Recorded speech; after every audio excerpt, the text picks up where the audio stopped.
Good morning. Welcome back, everyone. It's day 2 of Bad Academy. We're so excited to have everybody back. Thank you so much for joining us for the second day. Yesterday, we discussed the root causes and impacts of bad properties and had lessons on strategic code compliance, delinquent property tax enforcement, and land banks and land banking. Today, we'll be learning about community-centered practices in the field and vacant land stewardship. As a reminder, the resources tab is available for you to download presentations and supplemental material provided by the instructors. Those resources, along with all recordings, will be sent in the week following. And with that, I'll turn it over to our first instructor of the day, Evaine. All right, thanks, Tamara. And welcome everybody to this session. I'm gonna share my screen so we can get started. All right. So as mentioned, today we're gonna be talking about vacant land stewardship and see if I can figure out how to change my slides. There we go. So just a quick introduction of myself. Like I said, my name is Evaine. So my background is originally in landscape architecture. So working with communities to, improve the aesthetics and make things more functional. However, I've pretty much spent the last 18 years or so of my 20-year career really in the community development space and primarily looking at issues related to vacant land and the other things that these communities face when there's a high prevalence of blight and vacancy in their communities. So shifting from landscape architecture into the community development space, also have a degree in public policy and background in nonprofit management.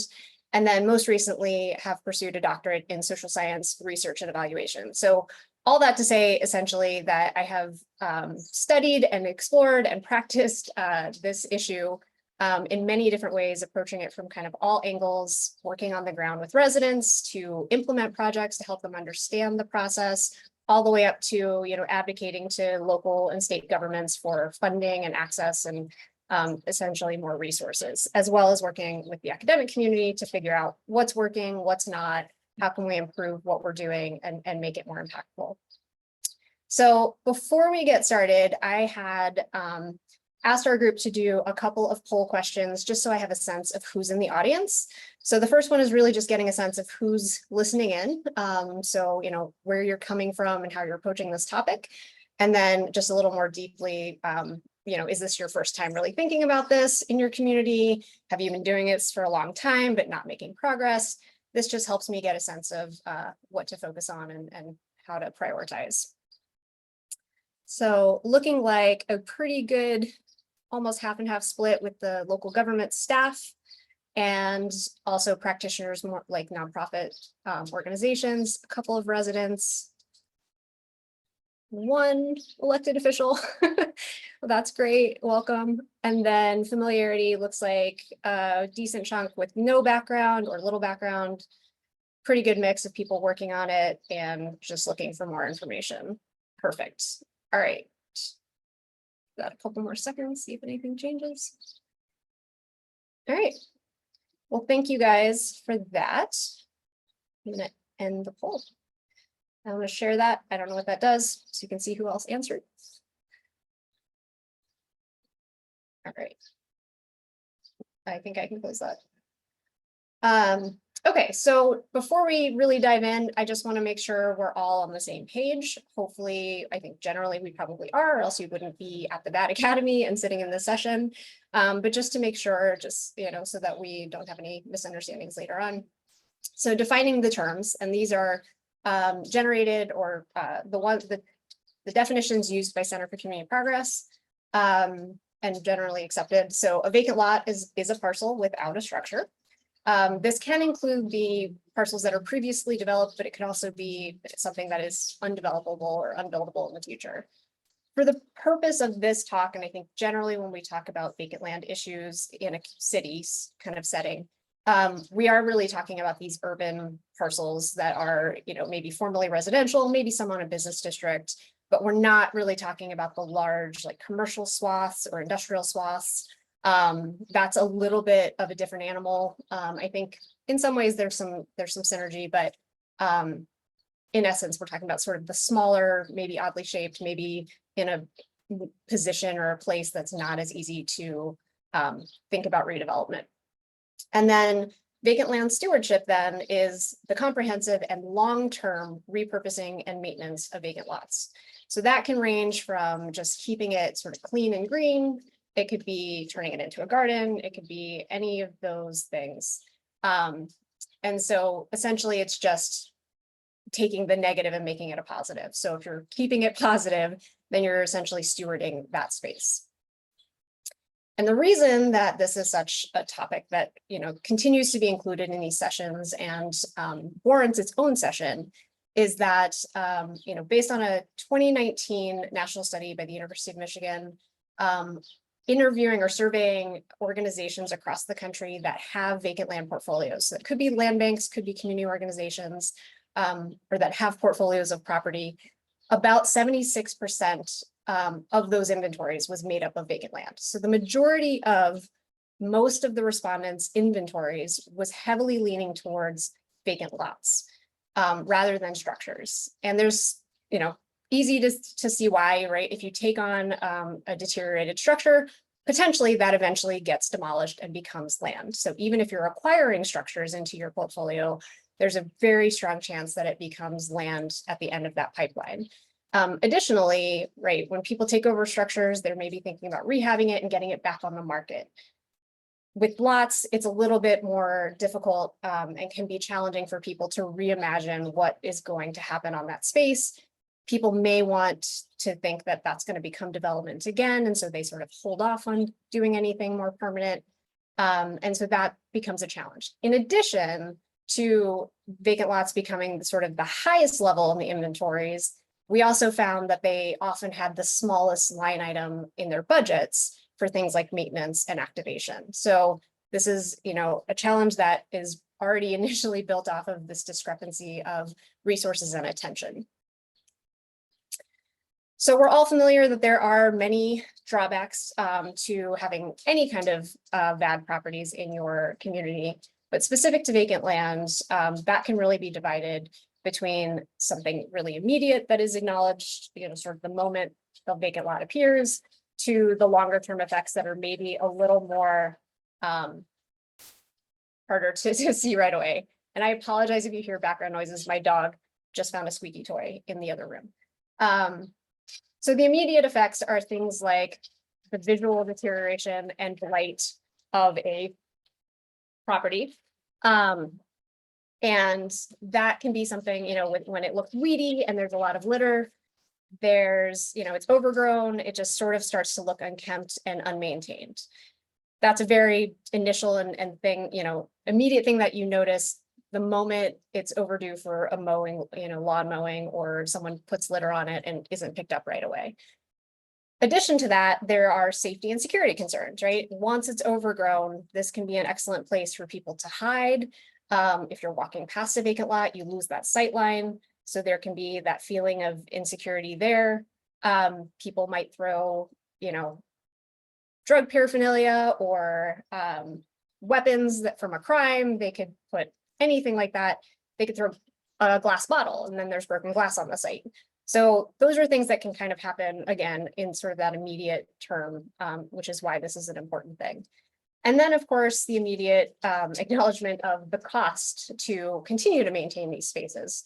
Mowing one lawn is not a big deal, but when you have tens of thousands and they need to be done regularly during the growing season, those costs can add up pretty quickly. So we end up seeing that be an immediate burden or drain on, you know, resources and capacity that a community might have. Then in the long term, there are several other issues that happen down the road if we don't address these. First of which, of course, is an economic impact. So there are studies that have proven that vacant lots can contribute to the lowering of property values. Certainly, there is a sense of not wanting to live near those spaces. So fewer people may be moving into a community with high vacancy. Fewer investments happening there because it just feels very empty, that type of thing. So it can over time have a pretty significant economic impact, in addition to those costs that continue to accrue year after year of maintaining and keeping them safe. Second thing is environmental hazards. So this can range kind of across the gamut, right? From maybe a lot of these sites were demolished before cities thought really strongly about good demolition practices. So many times the structures were just collapsed directly into the ground, into the basement, without being required to maybe remove any hazardous materials, lead paint, lead piping, those types of things. Over time, that means the soils become contaminated. If it's truly not vegetated after a while, that dust can circulate and cause air quality problems. It's difficult to grow food or grow things that and play in the dirt, essentially. There can be ponding water, especially if it's been compacted over a long time, so that can attract things. So there's just generally, a lot of environmental concerns around this as well, in addition to things like regular vegetation not taking hold, but invasives, coming in, and those types of things. On the health concerns, again, in the long term, a lot of these things can build up again. The toxic soils can be a problem. These can be breeding grounds for rodents and all of those types of things, which can cause health concerns, bringing in diseases and that type of thing. So there's a lot of concerns there. And then finally, there is the sort of effect on well-being. So in communities where houses were demolished and you had sort of a strong community fabric, once you start to take those structures down, your nearest neighbor, who used to maybe be 25 feet away from you, might now be 150 feet away from you. And that sense of community and neighbors looking after neighbors and sitting on your porch talking to your neighbor starts to diminish over time, which can lead to a sense of isolation and even a sense of abandonment if those spaces in between are also not very nice. So lots of drawbacks to having vacant land, which is why we consider this very important to think about. Along with those drawbacks, of course, there are lots of challenges, which is why we have not solved this problem. And again, I think most of us are probably at least aware of these things or have come across these things and are maybe why you're here. Essentially, again, initially, money is always going to be a challenge. There's always more to do than we really have the resources for. So we have to get creative and sort of stack our efforts. So, economic challenges are sort of number one. What resources are available? What funding is available? And again, resources can be money, but it can also be people's time, people's interest, all of those types of things. There are also social challenges. So in these communities with high vacancy, they do tend to be, there tends to be historic inequities that have happened. So redlining is probably the easiest comparison to draw. These communities have been hit for many reasons, and vacancy is not the cause of them. It's not necessarily the cause of vacancy, but it is all these contributing factors. And where this is happening most prevalently is where there are already systemic social challenges and issues and inequities. So honoring that, figuring out how to navigate it, how to fill those gaps is really quite important. In addition, there can be a significant difference in the priorities of those communities. So one of the biggest things that I've taken away as a practitioner was I would work in these communities that were, majority minority communities, low income, with a whole host of other challenges. And people would be frustrated and say, well, why don't they care about their community? Why aren't they going out and cleaning up the litter? And it was really sort of a moment of, well, they do care, right? Nobody doesn't want their community to be beautiful. Nobody doesn't want to live in a nice place. However, when it comes to your hierarchy of needs, greening and beautification is probably pretty low on that list under keeping my kids safe and hoping they don't get gunned down on their way from school, or paying my next bill because I'm a single income household with 4 kids and or my sister's kids or extended family in one household. So it's a difference of priorities that we have to address, that we have to supplement while still honoring the people that live in those communities. We can't do it for them all the time. And the way we provide help is really important because we also, want to acknowledge that they do care and have concerns for their own community and ideas as well. Another big one are the legal and regulatory challenges, which are many. Primarily for me, for example, I'm in Pittsburgh, Pennsylvania. Ownership issues are quite challenging. We do have very strong property rights laws, so it can be very, very difficult to get access to properties that have been abandoned. And even if you know that the ownership chain has been broken and you can document that, we are still legally required to kind of go through the motions of sending notices and waiting certain amounts of time and all of those things. And it is something that can take up to 2 years at minimum to just be able to get access to a property in our city and local governments, which is pretty challenging and a little bit disheartening. Things like zoning and land use restrictions are also can be an issue in terms of what you can do with the property or the parcel once you've decided to take action. Land use restrictions that were maybe created in a different time, in a different era. And, you know, again, we don't build as densely, we don't build as small. So some of these sites are maybe no longer usable for the purpose they were in the past, and the laws and the ordinances on record have not really caught up to newer ideas that might allow for more uses moving forward. Finally, there are things like permitting processes, and this can be challenging both in sort of what's allowed, again, what's acceptable to be put on this property, how it can be built, who can build it, those types of things, but also just the act of going through this process, right? If you have to drive yourself downtown and wait in line for a permit for 4 hours and then pay money to make an application or something for a vacant lot project, that can be pretty detracting for a lot of individuals who are, you know, wanting to do this out of their goodwill and maybe even out of their own pocket. And so that is something that, you know, we also need to be thinking about in terms of addressing historic inequities. And then finally, there are operational challenges, which is true for any project that you take on in the community development space for sure.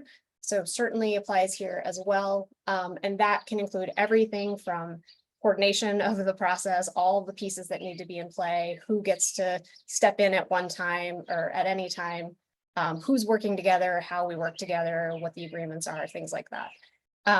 Sustainability of the actions is also a fairly big challenge. We can make a big effort, make a big splash in year 1. What are we doing for years 2 through 10? Have we thought about how we are sustaining the momentum we've built in the excitement of building new projects or doing new programs and investments? Are we thinking about what that means down the road? And if we're not, then really we end up in this cycle of kind of just starting over again in 2 to 3 years thinking, well, that project failed. Either people walk away from it or like, maybe, you know, this doesn't work, or they start over again and people over time are like, we've done this 4 times. How can we get to a more permanent solution? And then finally, adaptability to changing needs. So again, the world has changed, it's changing every day. It's gotten a lot weirder since COVID. We need to recognize what communities need and know that those needs may change in 3 to 5 years or next year. So that's, you know, things like for about a decade ago, I think community farms and urban gardens were gaining a significant amount of momentum, and they were popping up all over the place because fresh food access and food deserts were a huge topic. Then it slowly evolved into a lot of cities that were dealing with consent decrees and having flooding issues with climate change. And so there were a lot more stormwater projects. And so just being kind of aware of and keeping on top of all of these different ways in which we can use vacant land and or need to use vacant land to address some of these other community needs, and being ready to adapt along with that.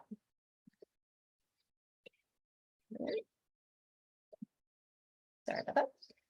So I'm going to talk about vacant land stewardship in a couple of different ways. The first one I'm going to spend a little more time on is really thinking about vacant land stewardship as a system.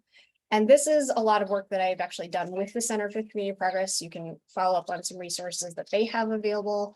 But this is about a comprehensive approach to vacant land stewardship. So Towards the end, I'll talk a little bit more about like doing a vacant lot project very quickly, but this is really like the tens of thousands or, or so of lots that may exist in a community or a city. And so this is about an integrated approach. And this isn't really a cycle. It's not really a pipeline. Communities and cities may have a piece of this already. And so they're starting at different points and and we want them to build up those other components. So it's sort of like 4 equally important components. And in some ways, we talk a lot about it a lot now as if it's a recipe.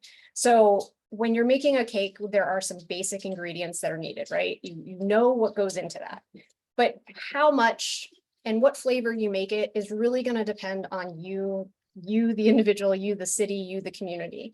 And so we want to share the basic ingredients, but again, how they get enacted and implemented and what that results in is really going to be place dependent, as it should. That said, there are a lot of lessons learned. There are a lot of recipes out there that you can try and test out and improve on your own. And so that's really what we want to emphasize. And so looking at this, I would also probably just hint that collaboration in my mind is maybe one of the most critical pieces. So even though it is one of the 4 components, in some ways it actually could be influential in all the others as well. So essentially these components work together, right? Context informs plans, plans are executed through collaborative efforts, and policy frameworks then support and reinforce those efforts to hopefully enable implementation or streamline it. So context, what do we mean by that? These are the specific environmental, social, economic, and historic factors that influence vacant land in a specific community. This helps us tell the story of that place. It helps everybody get on the same page of their understanding of that place. I've worked in a lot of cities where, one group is born and raised, and they have a very different connection to, to their community than high level expertise, experts that are coming in or being invited in and wanting to just move forward with progress. And so it's really important for us to all kind of get on the same page of what we're talking about so that we can make shared goals moving forward. So this helps us identify those unique characteristics and the needs of the community. It provides a baseline for informed decision-making and tailoring specific interventions. So again, even if there's a lot of groundwork out there, different programs that have existed, they may not all work for you. You may need to implement many of them at the same time so that they sort of work in tandem with each other. But understanding where we started helps us, figure out where we need to go. So, thinking about historic redlining and what neighborhoods are most effective, what are other issues and factors that are maybe happening in those communities as well that we would need to address if we're going to address vacant land so they can feed off of each other.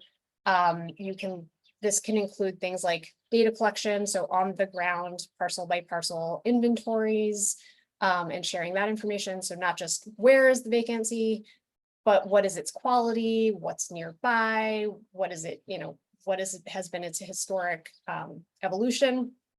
And this can also include, resident histories and understandings, as well as sort of their input and goals. Then we have the planning portion. So this is about developing strategic and tactical plans. So we want to outline both the vision and the goals and what we're trying to achieve, but we also really need to understand how we're going to get there. So what actions are going to need to be taking place in order to manage and revitalize vacant land. So this is about putting it on paper and making it real, so that there is a reference point, a guidebook, everybody from city departments to residents on the ground can refer to what are we trying to do? It is what we're doing, that thing. So this helps us establish clear roadmaps for interventions, as well as identifying where we're getting resources from or potentially, and how much and how they would be used. In a very loose framework, because certainly when you go to do the work, those things may shift. This also helps ensure alignment of efforts across the different projects and stakeholders. So again, this helps, someone in the mayor's office can refer to this and understand someone on the ground in a community can refer to this and hopefully understand why actions were being taken. So this can include things like master plans and comprehensive plans. There have been a lot of communities now that are doing, open space plans or land use plans that have a specific chapter on vacant lots, which is really great and important, I think. Some others may just mention it as an opportunity within a master plan, things like stormwater opportunities or transportation opportunities or new housing opportunities, things like that. But either way, just sort of putting it again on paper helps make it real and makes it feel more important, demonstrates its value. But this can also show up in things like zoning regulations and ordinances that are happening, city short and long-term goals or organizational goals, specific project designs or templates for how to go about this work, examples from other cities, things like that. Again, this sort of becomes your playbook in some ways of moving forward with action. Collaboration, again, as I said, probably for me and in my experience has been the most critical to get right. We have certainly evolved and as a landscape architect and sort of designer through the years, I think we have certainly evolved in terms of what does community engagement mean? Is hosting a meeting sufficient? Absolutely not. It's about building relationships because that's where you begin to build trust and have someone that you can rely on to help you later. So this is about fostering those partnerships and cooperative efforts. And these, collaborate with everyone and anyone you possibly can. So that's government agencies and staff, that is community groups and residents, that is nonprofit, focus area organizations like environmental organizations or community development organizations. It can also be private businesses and other entities like that. So really, everyone has a buy-in in their community. Everyone should have some stake and skin in the game. And so it's really important to both acknowledge that and then incorporate it where possible. And sort of an informing is probably that lowest level. But still at minimum, that is sort of the minimum requirement all the way up through sort of true collaboration on the efforts. So this is about leveraging diverse resources, expertise, as well as perspectives. A neighbor who has lived in a community for 50 years is very different from, a researcher who has studied this issue for 20 years. Both are equally important, but they are going to share different things, and those things have to be sort of melded together in order to have this comprehensive approach. This helps, again, enhance the community buy-in so that when decisions are made, hopefully people aren't like, you never want to make a decision and have someone ask, how did you get to this decision? Or why did you make this decision? They should already know because they were following along or were part of the process to get to that point. So nothing should be a surprise at any stage would be the goal, right? People should be a part of this. That also is what really lends itself to that long-term sustainability. Because again, if people are surprised by it and are sort of, you've already put in all this work to get to decision A, but other people are entering at that point, they're going to fight you till they get to that level of acceptance and understanding that you had, months or even years to get to because you've been working on it. And so this helps everybody kind of start at the same point and again, extend, use their efforts and energy to do the next step versus fighting against a step already made by one subset of the group. So this can look like diverse working groups. This can be public participation events. This could be engagement activities, everywhere from the data collection. You can hire residents to do data collection so they understand what they're looking at and talking about. You can host, design charrettes or planning efforts and have people put input on where they think it's most important to focus or what issues they're experiencing that maybe an outsider isn't aware of. Certainly, when you get to the point of implementation, you can have volunteers, contribute and their capacity and resources in that way. But this collaborative effort is, these are the people that you need at every step of the process. They need to both be your advocate and your partner, but they are also essentially one of the tools in the toolbox. And then finally, there are the policies and policy frameworks that really allow this work to happen. So this is about developing and implementing or codifying policies and regulations that support and guide vacant land stewardship efforts. And I say that because I have to say that if you are a city agency or someone with decision-making power, if you are okay with some of this work happening and you are excited about this work happening, please, please, please, please make it legitimate. One of the biggest things we've run into here over the years is no one wants to say yes, but they're not going to say no. And so you end up operating in this sort of in-between space where you don't quite have permission, but you also know you're not going to get yelled at. But it also means there are really no protections and there are fewer resources because you're not able to call on all of this publicly in a shared, partnership kind of way. So if there have been ideas that have worked and you feel comfortable with them, you feel confident in them, please make that a formal acceptance, and whether it's a new program or process or something that needs to go through, formal ordinance change, all of those things, it is worth the effort. That said, we know that it takes a long time for ordinances to pass and for some of these changes to happen. And unfortunately, there's a need to do that over time anyway, because again, as we mentioned earlier, the world is changing and it's going to continue to change. And so laws we make today are not necessarily going to be relevant or useful or helpful and may even be burdensome 10, 20 years down the road. So we have to sort of enter this mindset of a more flexible government structure. And these smaller, municipal programs are really the best way to start that. So definitely advocating for a lot of focus, especially for those of you working in city government, to spend your time here. Because there are a lot of people outside of that are ready to put boots on the ground, but we shouldn't be fighting against a barrier that really shouldn't even exist, given what we're all trying to do. So this is again about providing the regulatory framework and possibly even incentives for some of these practices. That can look like, for example, there are lots of cities now that have a mow to own program where you can build equity by maintaining a lot adjacent to your home. And then over time, your efforts to maintain and keep that property safe has resulted in enough equity that you can claim ownership of that. That is a great way for a city to both divest of property, find a reliable owner, but also not put a heavy burden on that person who is willing to step up and take more responsibility. This ensures consistency so that we have more people who are able to follow the process, and you're not designing one-off methods for, based on who called what year, whose staff answered, those types of things. There's sort of a clear pipeline that can be referred to. Hopefully something that was referenced in one of the plans you made earlier. It provides transparency. So again, no one's like, well, why did that project happen, but this one didn't? As well as accountability on both sides, right? So if these are codified and understood and accepted, it is both for the people doing the work to be held to a certain level that is acceptable by everybody.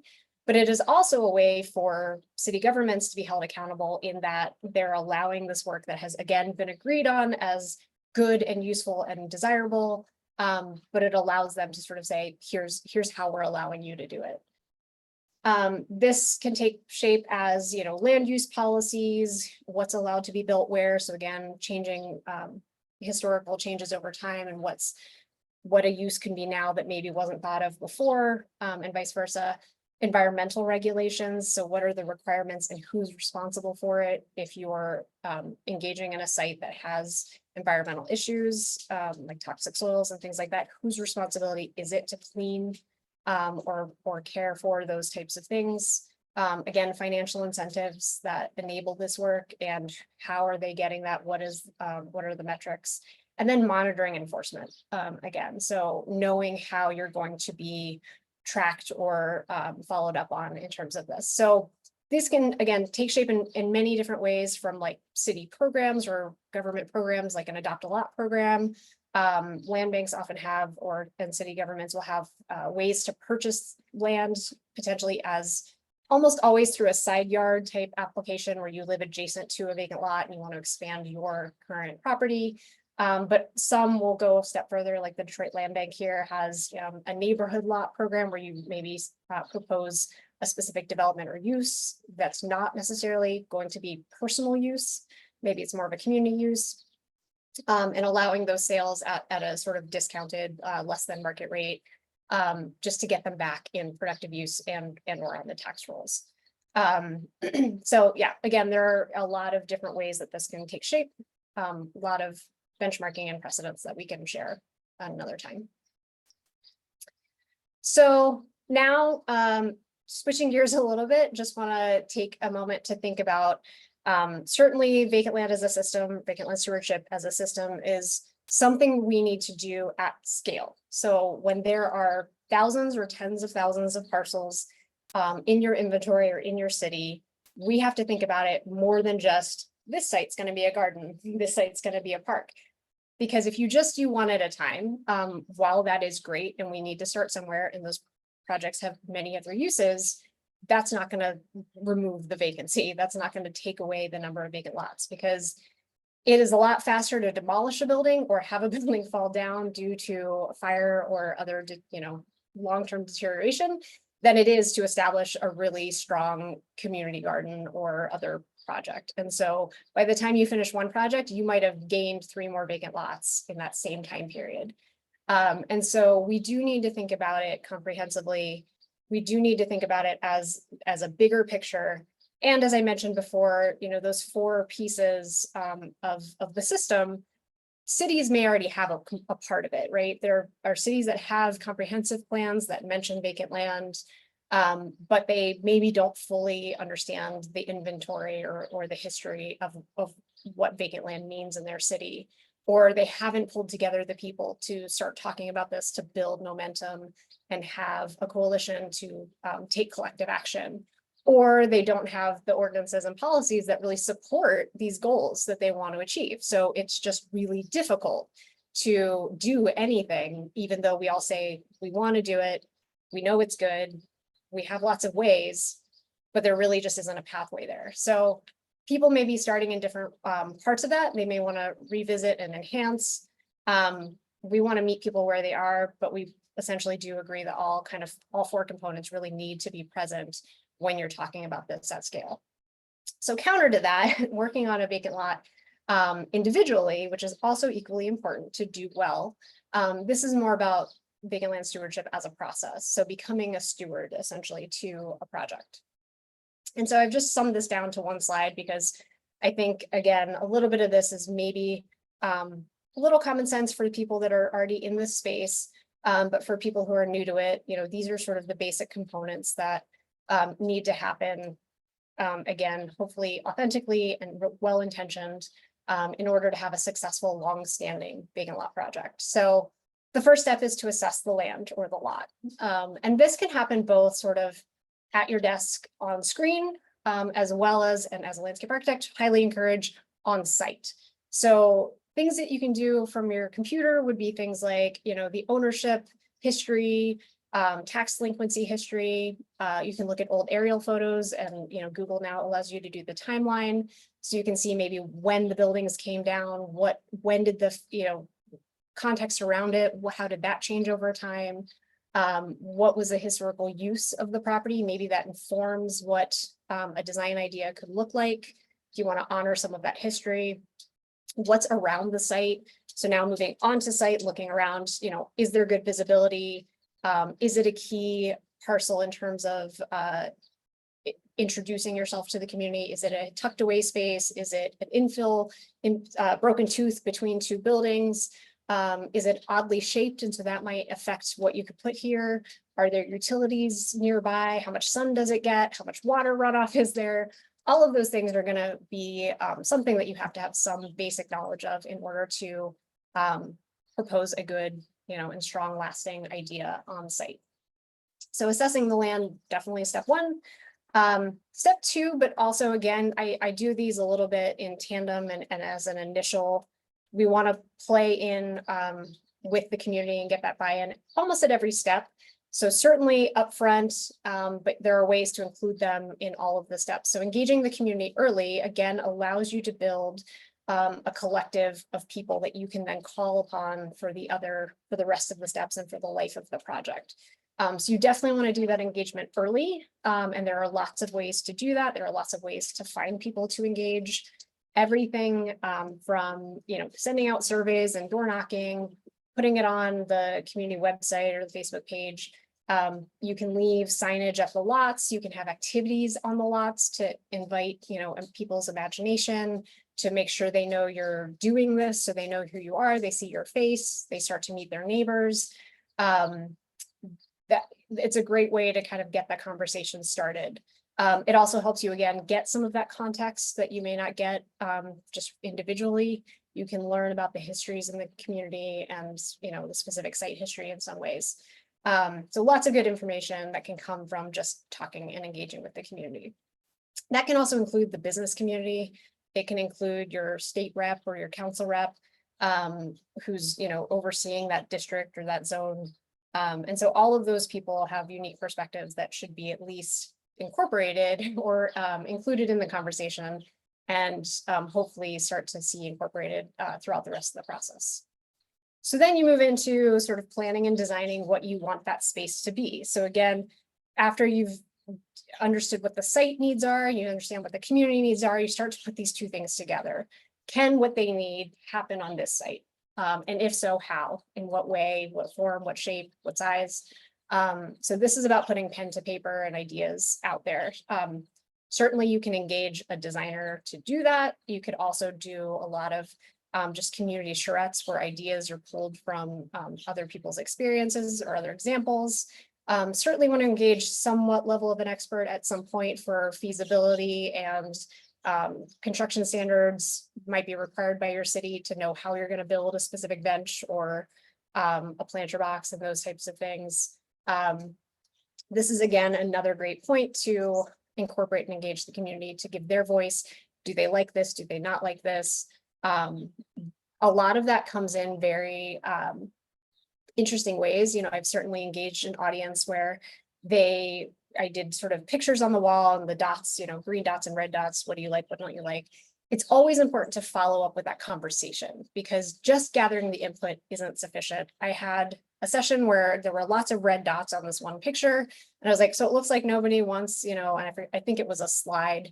And there were some kids in the audience, and I was like, so it looks like you guys don't like slides. And they're like, no, we love them. And I was like, well, then why are there so many red dots? Turns out the color of the slide was blue, and they just didn't like that. And so digging deeper to find out what exactly do you like, don't you like, and why.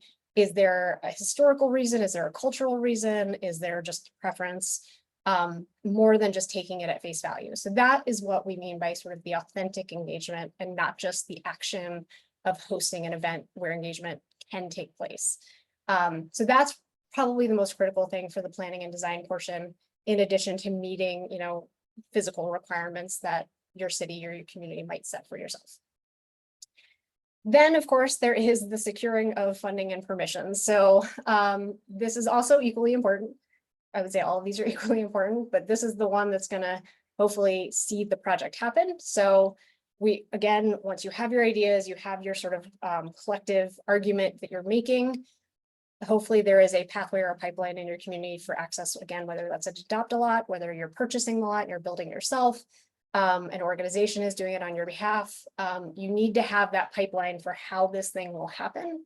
And then, of course, to make it happen, you probably need money and capacity and resources and tools to do the work. So those things go hand in hand. And again, as we talk about the city level or the system level side, those funding and permissions, again, really need to be driven by the government decision makers. Certainly organizations can seek foundation funding and those types of things, but that is not overtly sustainable. We need to figure out how we are allocating resource to this on an ongoing basis in some fashion to at least get us to that minimum of stewardship. And so hopefully once you have all of those things figured out, and there is that pipeline and pathway applications, et cetera, that you can apply to, you then go to implement and maintain this. So implementation can certainly happen in lots of different ways. Again, an excellent point for engaging the community. as can be the securing of funding and permissions, right? If you have a collective of residents who are bought in and excited for and are willing to fight for this project, bring them with you to advocate to your city government, to your state officials, to your funders, for them to express how important it is for them to have this happen. So again, you have the voice of expertise, but you also have the voice of experience of what it's like to live in these communities. And so on the implementation side, same thing. Those people can become your labor force. They become the heart of these spaces. They're the ones that are going to walk past it every day, use it every day, live near it every day, and those types of things. This can come in the shape of, usually at the implementation side, you have a heavier sort of volunteer force, which could be something like a corporate volunteer group, Boy Scout troop, college students that need credits, those types of things. As well as the project is implemented, you probably need fewer people, but you need more either high skilled or more dedicated folks that are gonna, again, be the ones to notice if there's an issue, do annual maintenance at minimum, verify if anything needs to be updated or replaced over time. And probably most importantly for the sustainability issue, they will be the ones that program this space. So programming is the kind of number one in terms of sustainability, because it is what brings people back into the space on a regular basis. So if you have nothing happening in that space, it is very likely no one will visit. It might look pretty to drive by, and that's a good thing. But without a component of interaction, those tend to be the trickier ones to kind of keep going, year after year. But if you are having events or activities or education sessions or anything like that in the spaces, even if it's just quarterly, annually, at any moment of time, that is really, I think, what sort of builds the connection to space, which then means more people feel that it is important to their lives and are going to be more likely to keep an eye on it, fight for it, advocate for it, and use it. So just to kind of wrap all of that up, wanting to think about bringing vacant land back to life. So we want innovative solutions. We want to be inspired. We want to meet our specific needs. So this is just a quick rundown of benefits of vacant land that has been stewarded. So these lots are opportunities to support environmental initiatives, right? These can be rain gardens and bioswales for stormwater management. We can plant meadows and orchards and community farms to provide pollinator habitats. We can provide fresh food access and locally sourced food. We can reforest areas that are seeing erosion. We can add more native planting to, again, build better habitats. All of those ways that we can support environmental initiatives is a great use for vacant lot projects. We can create more third places. This term is being used more recently, I've heard, but it was originally coined in like '89 by a sociologist who was essentially trying to differentiate between your first place, which is your home, and your second place, which is your workplace, and including all of the other places in the community that evoke a sense of place. So this is something these are the anchors of a community life. They are places that generally are neutral and sort of leveling. Conversation is generally the primary thing that happens. There's regulars that maybe exist. So these third places are just, again, another asset to the community and where people spend a lot of their time that is, again, separate from their home or their work. So while we can build these on vacant lots, this could also include things like your barbershop or your church or, community centers, things like that. So on vacant lots, these might take shape as like outdoor classrooms. These might be community gathering spaces, pop-up parks and plazas. Again, places where people can just gather, share, learn from each other.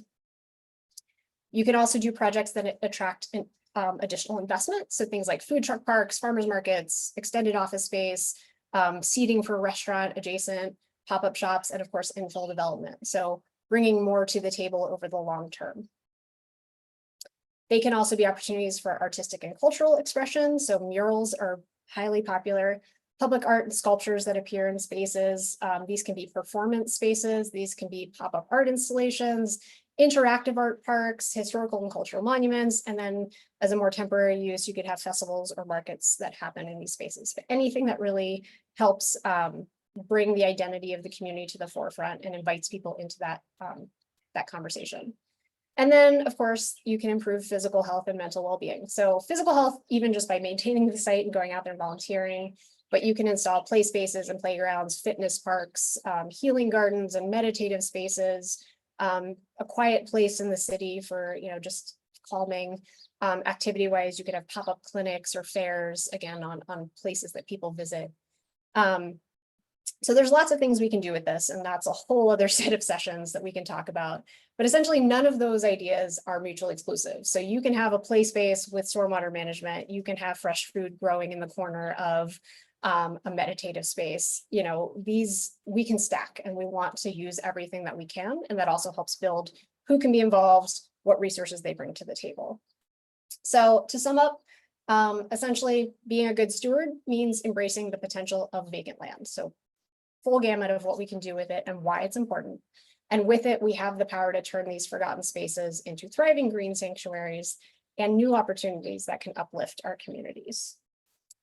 So with that, I will end, and I just want to add that there is the link for the community resources that are on Center for Community Progress's webpage. Lots of great examples and projects there. And then I will also be at the office hours at 2 p.m. as well. So if there are deeper questions we don't get to in the last few minutes, please join us later today as well. So thanks. Thank you for that plug, Evaine. I was definitely going to do that. But we do have a couple of questions. We have a little bit of time left, so I'm going to grab just a couple of these. Well, this one is specific to Cleveland. So there's a Cleveland demolition program. Up until about 20 years ago, we would bury the house in the basement, as you discussed. And we're seeing the consequences of that now, but the costs of going back and mitigating those seem prohibitive. How have you seen other municipalities approach that issue?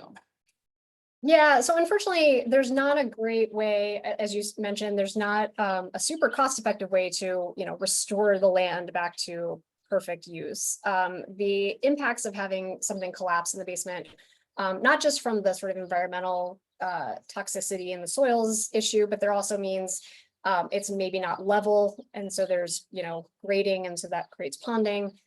It also can create sinkholes in some cases if so much time has gone by because the materials underneath have deteriorated, the wood is breaking down, those types of things. So unfortunately, there's not a super cost-effective way.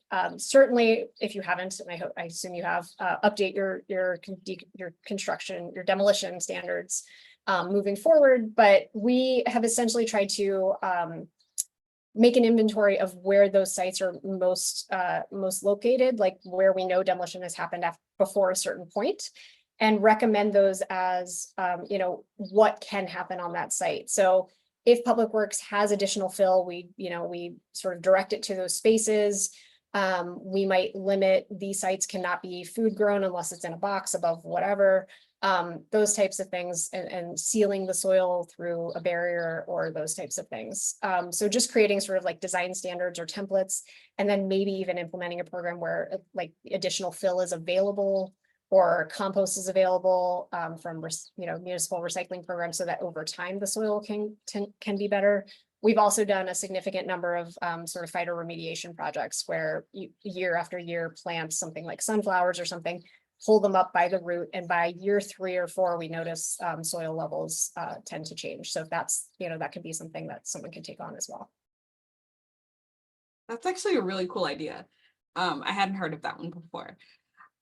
We have a couple of questions in here about funding. You were talking about funding, raising money to be able to steward these plots often, and keeping that funding and revenue going.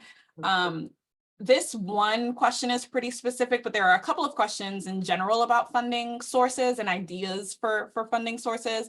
But do you have any advice to increase revenue so that people have the more ability to this one specifically, we have a land bank who is having challenges increasing their budget over year.